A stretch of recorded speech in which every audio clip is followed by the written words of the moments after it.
మనము ప్రతి మన దేశం కోసం మనం ఏదో ఒక రకంగా కొంతమందికి సహాయపడే విధంగా ఏదో పని చేయడం. ఇప్పుడు మనకు ఎవరికి వారే కాకుండా మన దేశానికి ఏదో ఒక సేవ చేయాలనే తపన చిన్నప్పటి నుంచే పిల్లలు మనం ఈ ఆనందాన్ని పొందుతున్నామంటే ఆనాడు మరి ఎన్నో కష్టాలు పడి వాళ్ళు స్వతంత్రాన్ని సంపాదించారు.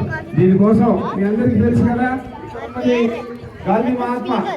గాంధీ మహాత్ముడు అహింసా పద్ధతి ద్వారా మనకి దేశాన్ని స్వాతంత్రం తీసుకొచ్చాడు. అంటే ఇతరులను ఇబ్బంది పెట్టకుండా ఎలాంటి యుద్ధాలు చేయకుండా హింస లేకుండా ఈ వాళ్ళను మెప్పించి అహింసా పద్ధతి ద్వారా మరి ఈ దేశం మొత్తం అభివృద్ధి చెందేందుకు ఎన్నో కష్టాలు భవిష్యత్తు కోసం దేశాన్ని ఎలా చేయాలనే ఆలోచనతోటి మరి అనేక ప్రణాళికలు ఏర్పాటు చేశారు. ఆ ప్రణాళికల ద్వారా మనం ఈనాడు ముందుకు వెళ్తున్నాం. మొట్టమొదట మరి నీటి పారుదలకు అలాగే రోడ్లు అభివృద్ధికి ఇలాంటి కార్యక్రమాలు అవ్వడం కోసం మనం ఈ గుర్తును ఏర్పాటు చేయడం జరిగింది.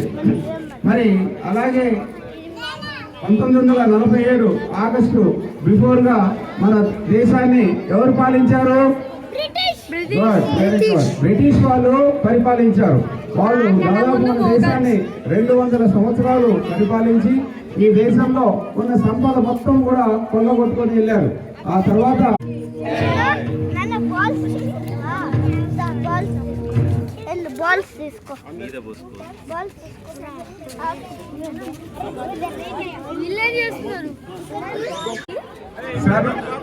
సర్వ స్వతంత్ర ప్రజాస్వామ్య గణతంత్ర దినోత్సవం అంటే మనకు స్వతంత్రం వచ్చి మరి ఈరోజు గణతంత్ర దినోత్సవం 55 సంవత్సరాలు.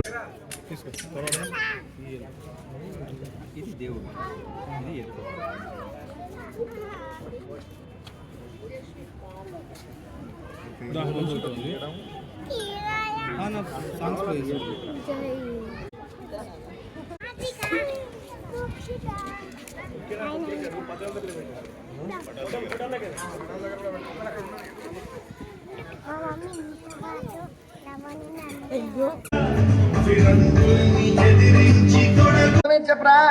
అరే భాయ్ స్ట్రేట్ గానే చెప్తా ఇనుకో.